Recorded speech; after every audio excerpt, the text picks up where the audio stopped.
오늘 우리가 읽은 본문의 말씀은 바벨론 포로에서 고국으로 돌아온 이스라엘이 하나님의 사랑과 역사에 감사드림과 동시에 이 이스라엘 백성들의 완전한 회복을 위해서 하나님께 기도하고 그 기도한 다음에 하나님의 응답을 받은 내용이 차례대로 나오게 되어집니다. 단락별로 살펴보면서 잠시 은혜를 나누어 보고자 합니다.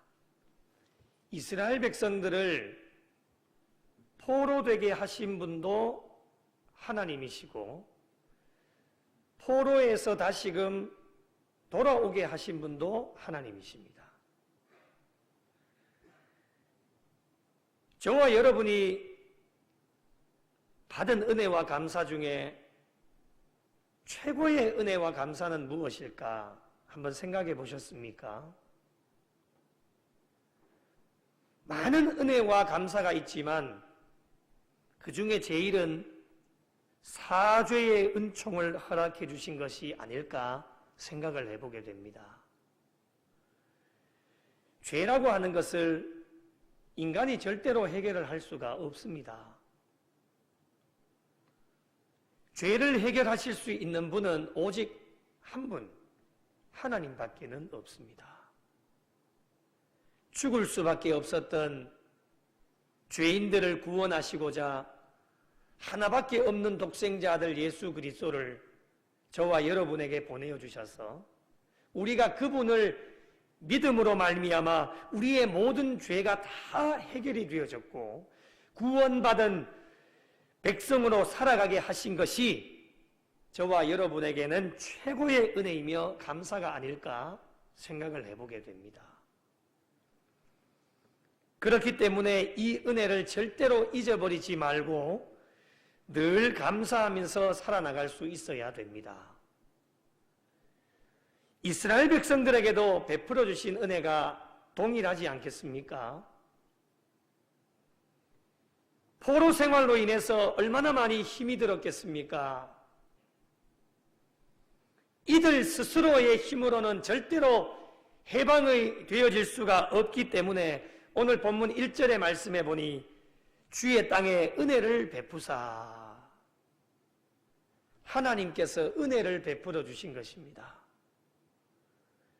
은혜를 베풀어 주셔서 포로된 자들이 돌아오게 하신 것, 이 모든 것이 전적인 하나님의 은혜였습니다.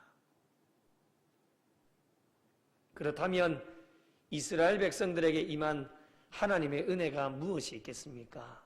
오늘 본문에 몇 가지가 나타납니다.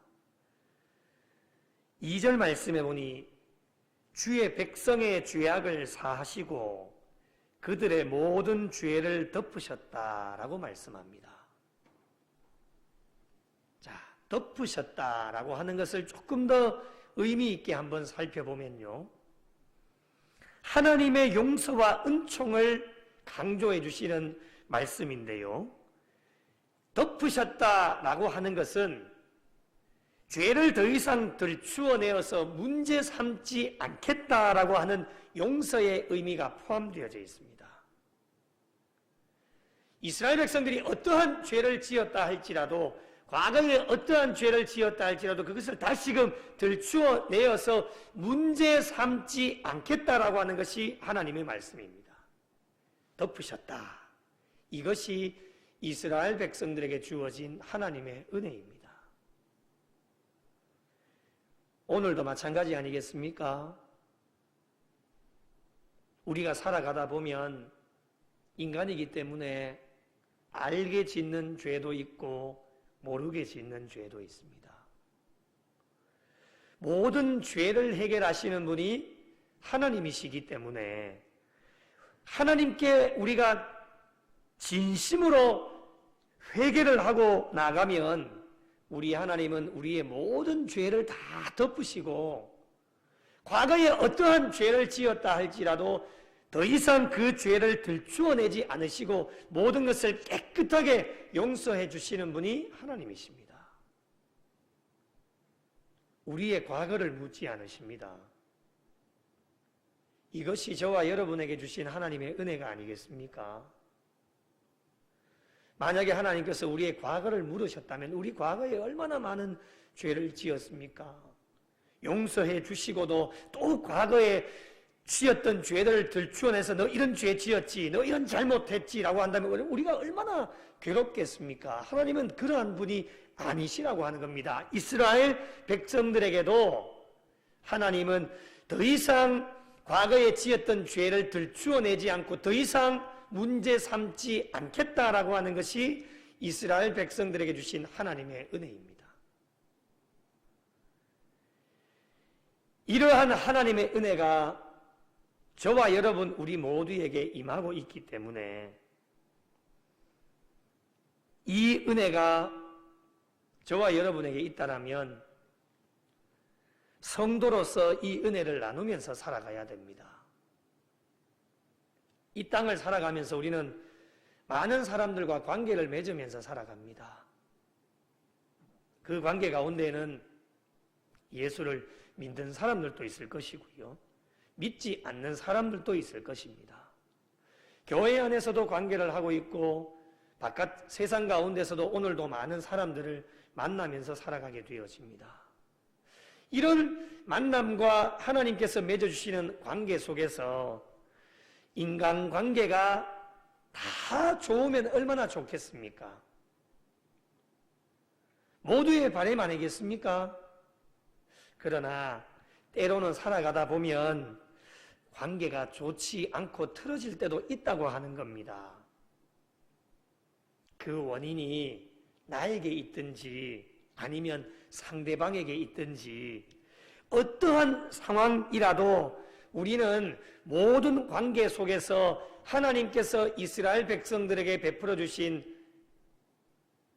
모든 죄를 다 덮으셨던 이 은혜가 저와 여러분에게 임하고 있기 때문에 이 은혜가 우리에게 있다라면 불편한 모든 관계 속에서 사랑의 사명을 감당하고 용서의 삶을 살아야 되는 것이 저와 여러분에게 바라는 하나님의 바람입니다. 주기도문에 늘 이렇게 고백하지 않습니까? 우리가 우리에게 잘못한 사람을 용서하여 준 것 같이 우리 죄를 용서하여 주시고 라고 늘 고백하고 기도합니다. 무엇이 먼저입니까? 우리가 우리에게 잘못한 사람을 용서를 먼저 해야 됩니다. 용서의 삶을 살아야 되고 어떤 관계 속에서라도 그 사람을 용서했다면 더 이상 기억하지 않고 들추어내지 않아야 됩니다. 다 잊어버려야 됩니다. 원인이 나에게 있든 상대방에게 있든 우리는 신앙인으로 내가 먼저 손을 내미는 것이 항상 하나님의 바람 아니겠습니까? 사랑은 기다리는 게 아니고 사랑은 다가서는 겁니다. 사랑은 내가 가만히 다가오기를 기다리는 것이 아니라 내가 잘못했든지 잘못하지 않았든지 내가 먼저 손을 내미는 게 사랑이에요. 용서 또한 마찬가지 아니겠습니까? 나에게 원인이 있든 나에게 원인이 하나도 없든 내가 먼저 손을 내미는 것. 용서의 삶을 하나님을 본받아서 그러한 삶을 살아야 되고 용서했다라면 더 이상 기억하지 않고 들추어내지를 않아야 됩니다. 근데 사람은 그게 잘 안 되더라고요. 잘 안 돼요. 다 용서해도요.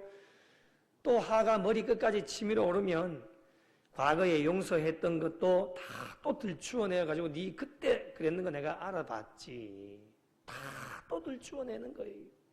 이것은 하나님의 은혜와 하나님의 사랑을 실천하는 신앙인 그리스도인의 진정한 삶이 아니라고 하는 것이죠. 하나님께서 우리의 모든 죄를 다 덮으시고 어떠한 죄도 더 이상 기억하지 않으시고 과거를 묻지 않으시고 들추어내지 않으셨던 것처럼 이러한 하나님의 은혜를 저와 여러분이 다 받아 누리고 있기 때문에 진정한 하나님의 백성들이라면 우리와 관계되어진 모든 사람들과의 관계 속에서 사랑과 용서를 실천할 수 있는 삶이 되어져야 하나님께 영광이 되어지고 기쁨이 되어질 수 있습니다. 그리고 하나님의 은혜가 무엇입니까? 3절 말씀을 보시면 주의 분노를 거두시며 주의 진노를 돌이키셨나이다 라고 말씀합니다. 여러분, 하나님의 분노와 진노를 거둘 자가 누가 있겠습니까? 이 세상 어디에도 하나님의 진노와 분노를 거둘 수 있는 사람은 아무도 없습니다. 오직 하나님만이 하실 수가 있습니다. 모든 주권이 하나님의 손에 달려져 있습니다. 그리고 분노와 진노의 결과가 무엇입니까? 멸망입니다. 멸망할 수밖에 없었던 이스라엘 백성들에게 은혜를 베풀어 주셔서 주의 분노와 진노를 거두시고 돌이키셔서 회복되게 하신 분이 하나님이십니다. 이것이 이스라엘 백성들에게 주어진 하나님의 은혜라고 하는 것입니다. 오늘 시편의 기자는 이스라엘 백성들에게 베풀어 주신 하나님의 은혜에 감사를 하고 있습니다. 시인의 감사가 오늘날을 살아가고 있는 우리 그리스도인들에게도 있어야 되겠지요. 출애굽하게 하신 것도 감사요. 포로되게 하신 것도 감사요. 포로에서 해방되어 다시금 돌아오게 하신 것도 감사요. 모든 것이 이스라엘 백성들의 삶 가운데 보면 감사였다고 하는 것입니다. 오늘을 살아가는 저와 여러분의 고백이 무엇이겠습니까? 죄로 인하여 죽을 수밖에 없었던 저희들을 예수 그리스도를 믿게 하신 것이 감사요. 살아가는 날 동안에 고난을 당하고 아픔을 당하고 이 코로나19 오미크론을 우리에게 주신 것도 감사가 아니겠습니까? 고난을 이겨내게 하심도 감사요. 우리가 다 모든 것 뒤돌아보면 모든 것이 전적인 하나님의 은혜이고 감사라고 하는 것입니다. 그래서 신앙인들에게 최고의 감사는 범사의 감사가 아니겠습니까? 꼭 특별한 일이 있어서 감사하는 것 그 누가 못하겠습니까? 세상 사람들도 좋은 일이 있고 기쁜 일이 있으면 다 감사하고 기뻐하고 즐거워하지 않습니까? 우리는 범사의 감사, 그 범사가 무엇입니까? 기쁘든지 힘들든지 슬프든지 우리에게 어려운 일이 있든지 어떠한 일이 있어도 우리는 범사에 감사할 수 있는, 그래서 디모데전서 4장 4절 말씀에 보면 하나님께서 지은 모든 것이 선함에 감사함으로 받으면 버릴 것이 하나도 없다라고 우리가 늘 고백하고 있지 않습니까? 사랑하는 성도 여러분, 하나님께서 베풀어 주신 은혜를 잊어버리지 마시고 늘 기억하면서 감사하는 성도들이 되시기를 예수님의 이름으로 축복합니다. 시인은 포로로 귀환하게 하심을 감사하면서 오늘 본문 4절부터 7절 말씀까지를 다시 한번 보시면 이스라엘의 완전한 회복을 위해서 하나님 앞에 기도를 하고 있습니다. 4절부터 7절까지 다시 한번 읽어보겠습니다. 4절부터 7절까지입니다. 함께 읽겠습니다. 시작. 우리 구원의 하나님이여 우리를 돌이키시고 우리에게 행하신 주의 분노를 거두소서. 주께서 우리에게 영원히 노하시며 대대에 진노하시겠나이까. 주께서 우리를 다시 살리사 주의 백성이 주를 기뻐하도록 하지 아니하시겠나이까. 여호와여 주의 인자하심을 우리에게 보이시며 주의 구원을 우리에게 주소서. 아멘. 하나님의 전적인 은혜로 이스라엘 백성들이 해방이 되어져서 고국 땅으로 돌아왔습니다. 그런데 돌아와 보니까요, 고국 땅은 황폐해질 대로 다 황폐해졌고, 그리고 이 포로 생활 가운데 돌아오기는 돌아왔지만 포로 생활이라고 하는 것이 얼마나 힘이 들고 어려웠겠습니까? 영육이 지칠 대로 다 지쳐 있었던 거예요. 포로에서 귀환도 기쁨도 감사도 잠시, 혹시라도 다른 마음을 가지지 않을까 염려하는 마음으로 이스라엘의 완전한 회복을 위해서 하나님 앞에 기도하고 있습니다. 돌아오기는 돌아왔지만은 돌아와서부터라도 또 잘해야 되거든요. 육은 돌아왔지만 영은 완전하게 돌아오지 않았기 때문에 영적인 회복을 위하여서 4절부터 7절까지 이 시편의 기자가 하나님 앞에 간구하면서 기도를 하고 있습니다. 영적인 회복이 무엇이겠습니까? 6절 말씀에 보니까 주께서 우리를 다시 살리사 주의 백성이 주를 기뻐하도록 하지 아니하시겠나이까 이렇게 말씀합니다. 주께서 우리를 다시 살리사, 누가 살리신 겁니까? 하나님이 살리신 거예요. 그러면 하나님께서 이스라엘 백성들을 왜 살리셨을까요? 살리신 목적이 무엇이냐라는 것을 말씀합니다. 하나님께서 이스라엘 백성들을 다시 살려주신 목적이 무엇입니까? 주께서 우리를 다시 살리사 주의 백성이 주를 기뻐하도록 하지 아니하시겠나이까 라고 말씀하시는 것처럼 하나님께서 이스라엘 백성들을 살려주신 목적은 하나님을 기쁘시게 하는 백성이 되라고 하는 것이 목적이었습니다. 완전한 영적 회복. 여러분, 육이 돌아오는 것은 그것도 기쁨이 될 수 있습니다. 육이 돌아오는 것도 중요하지만 더 중요한 것은 우리는 육보다 더 중요한 것은 영입니다. 영의 완전한 회복. 황폐해진 고국 땅에 돌아와서 심신이 지칠 대로 지쳐있는 이 이스라엘 백성들에게 하나님이 바라시는 것은 무엇이냐? 빨리 그 땅을 재건하고 더 많은 것을 해서 더 많은 것을 하나님 앞에 드리자, 이것이 급선무가 아니었습니다. 가장 중요한 것은 무엇이냐? 영의 완전한 회복. 바로 주의 백성이 주를 기뻐하는 것이었습니다. 이스라엘 백성들이 앞으로 남은 여생 하나님의 영광을 위해 살아가는 것이 하나님께서 이스라엘 백성들을 다시금 살려주신 목적이었습니다. 하나님께서 이스라엘 백성들을 출애굽시키실 때도 목적이 무엇이었냐면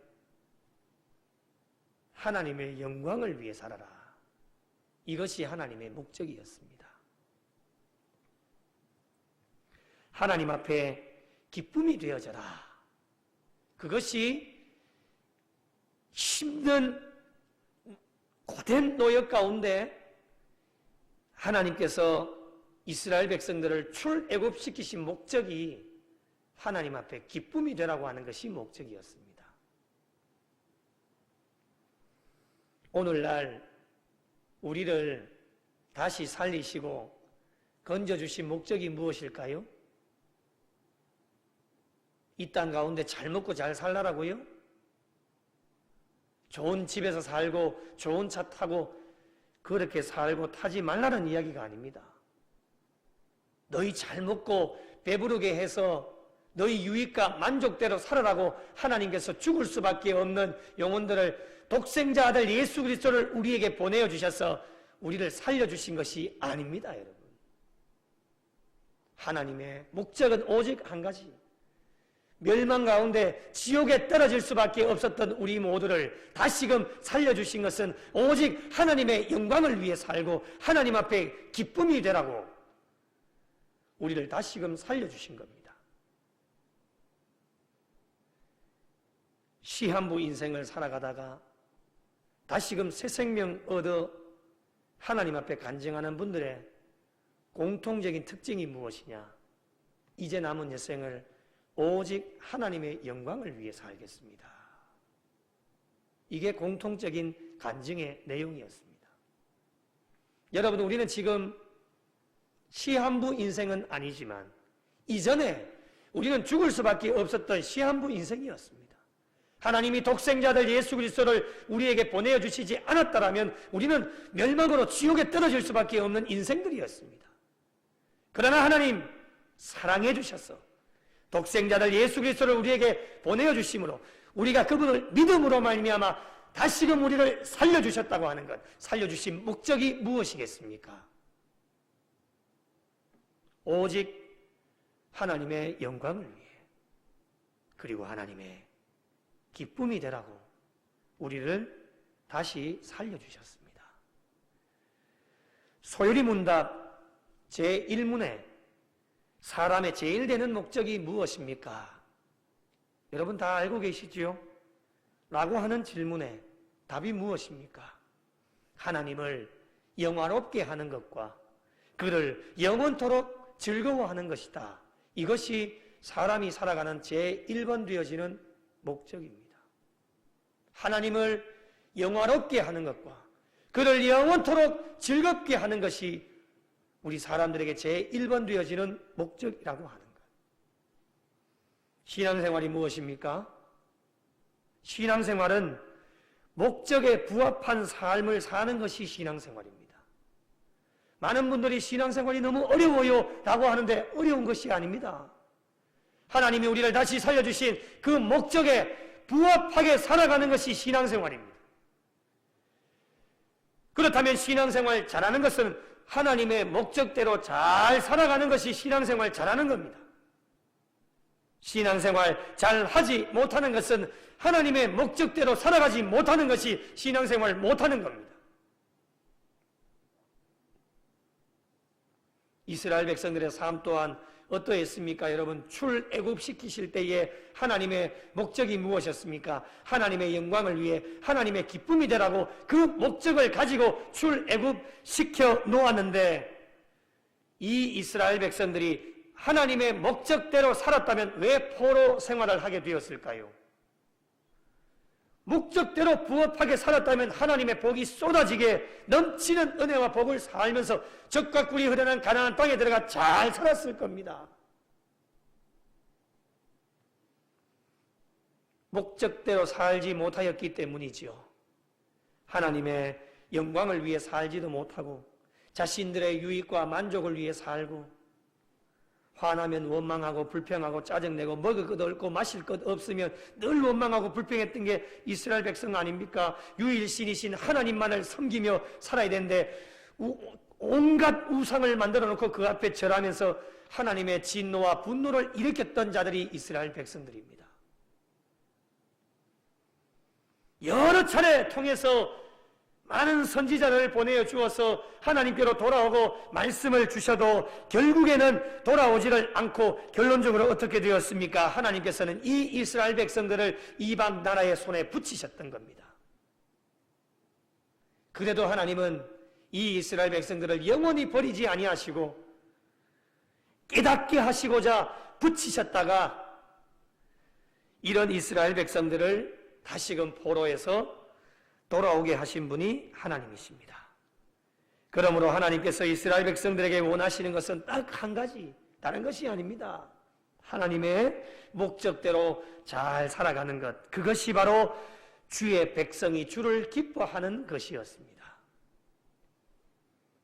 오늘 저와 여러분에게 원하시는 것도, 여러분, 우리 하나님은 우리에게 많은 것을 드리기를 원하지 않습니다. 많은 것 드릴 것도 없습니다. 하나님께서 모든 것을 다 가지고 계시기 때문에 우리가 드리지 않는들 하나님 못 살아가시겠습니까?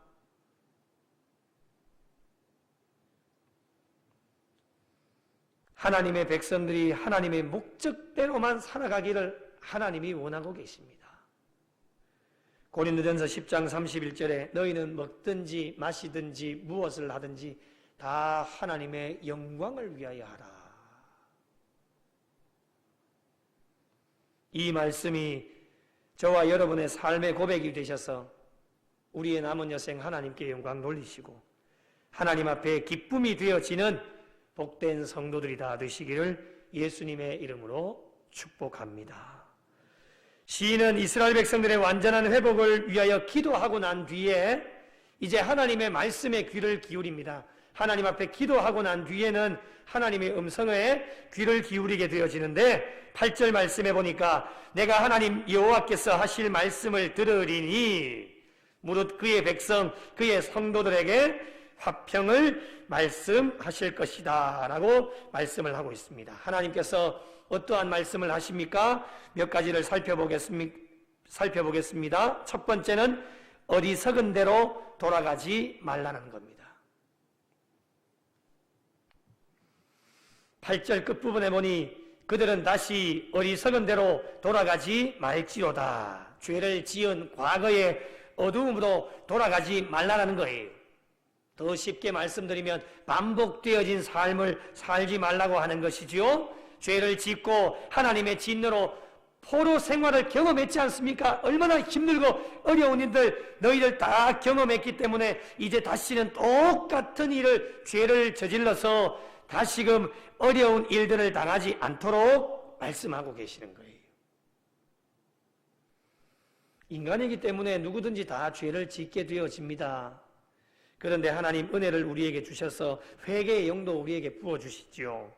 그런데 문제는 죄를 짓고 회개하고 똑같은 일을 계속 반복하게 되어지니까 신앙의 성숙함이 없는 겁니다. 눈물 콧물 다 찔찔 흘리면서 하나님 앞에 천부여 의지없어서 손들고 옵니다 하고 하나님 앞에 회개하면서 엎드려 하나님 앞에 기도합니다. 그때는 정말 모든 것을 다 이루어진 것 같습니다. 그 시간이 하루도 지나지 않습니다. 다 회개해놓고는 돌아서서는 똑같은 죄를 지으니까 신앙의 성숙함이 없다고 하는 것입니다. 이런 좋지 않은 대로 돌아가려고 하는 그 어리석음을 버리라고 하는 것이 하나님의 말씀이에요. 두 번째는 9절의 말씀에 보니 구원이 그를 경외하는 자에게 가깝다. 그렇습니다. 하나님의 구원과 은혜는 하나님을 경외하고 하나님을 더 가까이 하는 자에게 가깝다라는 것을 말씀해 주시면서 회복되어진다고 해서 다 끝이 나는 것이 아니에요. 중요한 것은 회복되어진 채 계속해서 잘 유지해 나가는 것이 중요하기 때문에 이 유지해 나가는 것에 가장 중요한 것이 무엇이냐? 앞으로 남은 여생 동안 하나님을 경외하며 하나님을 더 가까이 살라고 하는 것이, 모시고 살라고 하는 것이 하나님의 말씀이에요. 세 번째는 인애와 진리가 같이 만나고 의와 화평이 서로 입을 맞추었다라고 10절 말씀에 우리에게 말씀합니다. 인애는 하나님의 인자하심, 진리는 하나님의 신실하심을 말합니다. 하나님의 인자하심과 신실하심이 만났다라고 하는 것은 하나님께서 사랑하는 이스라엘 백성들을 포로에서 구원하여 주셔서 회복시켜 주시는 하나님의 사랑의 역사가 마침내 이루어졌다라고 하는 것을 의미합니다. 하나님만이 하실 수 있다고 하는 것이죠. 그리고 의와 화평이 입을 맞추었다라고 하는 것은 하나님의 구원과 회복으로 이스라엘 백성들은 거리가 멀어졌던 하나님과 화평을 누리게 되어졌다라고 하는 것을 의미합니다. 오늘날로 보면 조금 더 쉽게 풀이를 해보면 십자가의 사건입니다. 죽을 수밖에 없는 죄인이 인간 스스로는 절대로 살 수가 없기 때문에 예수님께서 십자가상에 죽으심으로 말미암아 우리와 관계가, 거리가 멀어졌던 하나님과 나와의 관계가 모든 것이 다 회복되어져서 하나님과 화목하게 되어졌고 화평을 누리게 되어졌다라고 하는 것입니다. 십자가의 은혜로 그렇게 되어졌다고 하는 거예요. 이 은혜를 절대로 잊어버리지 말아라라고 하는 것이 하나님께서 이스라엘 백성들에게 주시는 말씀입니다. 그리고 마지막 네 번째로 12절 말씀해 보시니 여호와께서 좋은 것을 주시리니 우리 땅이 그 산물을 내리로다 말씀을 합니다. 하나님께서 가장 좋은 것을 주시겠다라고 이스라엘 백성들에게 약속하여 주시는 하나님의 말씀이에요. 좋은 것을 주시겠다고 하는 것은요, 복을 주시겠다고 하는 거예요. 이 복은 세상의 복이 아닙니다. 하나님께서 우리에게 주시는 복이에요. 이 약속의 말씀을 이스라엘 백성들에게 허락하여 주고 계십니다.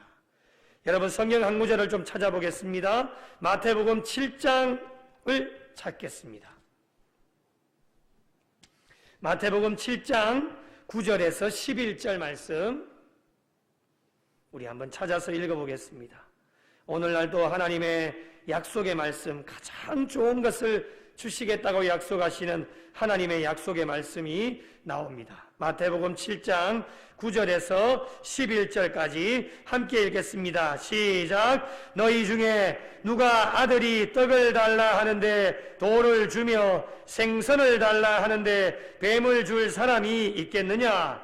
너희가 악한 자라도 좋은 것으로 자식에게 줄 알거든. 하물며 하늘에 계신 너희 아버지께서 구하는 자에게 좋은 것으로 주시지 않겠느냐. 아멘. 구하고 찾고 문을 두드리는 자에게 가장 좋은 것을 주시겠다고 어제나 오늘이나 내일도 약속하여 주시는 것이 하나님의 말씀, 하나님의 음성입니다. 사랑하는 성도 여러분, 오늘 본문에 시인은 포로에서 귀환한 것을 하나님께 감사하면서, 그리고 육이 돌아오기는 왔지만은 완전한 영적으로 회복되어지기를 하나님 앞에 간구하면서 하나님의 말씀에 귀를 기울였던 것이 오늘 시편의 기자입니다. 오늘날 저와 여러분의 삶도 어떠한 상황 가운데 있다 할지라도, 때로는 포로가 되었다 할지라도, 그 포로에서 돌아와 해방되어져서 마음껏 자유를 누린다 할지라도, 어떠한 상황 속에서도 우리는 하나님 앞에 감사를 절대로 잊어버려서는 안 됩니다. 그리고 우리가 할 수 있는 일은 하나님 앞에 기도밖에는 없습니다. 모든 일에 감사함으로 기도하면서 회복을 위해서 하나님 앞에 엎드리고 다시금 우리의 신앙의 삶 가운데 어리석은 대로 돌아가지 않도록, 그리고 남은 여생도 하나님을 경외하면서 하나님의 인자하심과 신실하심을 늘 기억하면서 앞으로 남은 여생 가운데도 가장 좋은 것을 주시겠다 약속하여 주시는 이 하나님의 약속의 말씀을 우리의 심령 가운데 늘 새기면서 하나님과 함께 동행하는 성도들의 삶이 될 수 있어야 됩니다. 남은 여생도 지금까지 베풀어 주신 하나님의 은혜에 감사하면서 날마다 회복을 위해서 기도하시고 가장 좋은 것을 주시기를 원하시는 주님과 함께 남은 여생도 천성을 향하여 달려가는 길에 감사를 잊어버리지 마시고 기도를 잊어버리지 마시고 오직 하나님 한 분만 경외하면서 잘 달려가셔서 하나님께 영광이 되어지고 하나님 앞에 기쁨이 되어지는 하나님께서 우리를 향하신 목적대로 살아가셔서 저 천성을 향하여 한 걸음 한 걸음 내디디실 수 있는 우리 구미영락교회에 속한 모든 성도들이 되시기를 예수님의 이름으로 축원합니다.